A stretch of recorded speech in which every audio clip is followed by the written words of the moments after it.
केंद्रीय मंत्री नितीन गडकरी यांना लोकमान्य टिळक राष्ट्रीय पुरस्कार जाहीर करण्यात आलाय। पुरस्कार जाहीर होताच गडकरींना नातवंडांनी फोन करत शुभेच्छा दिल्या। पुरस्कार वितरण सोहळ्यामध्ये गडकरी कुटुंबीय सुद्धा सहभागी होणार आहे।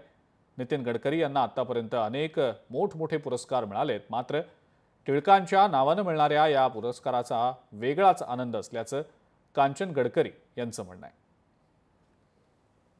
अतिशय आनंद झालेला आहे, कारण की हा लोकमान्य टिळकांच्या नावाचा पुरस्कार आज नितीनजींच्या नावाने जाहीर झाला आहे।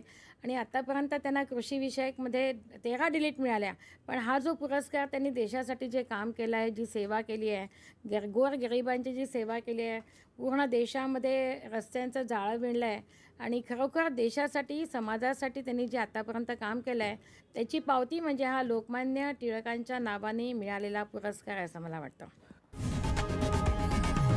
लोकशाही मराठी ऐका, पहा, जागरूक रहा।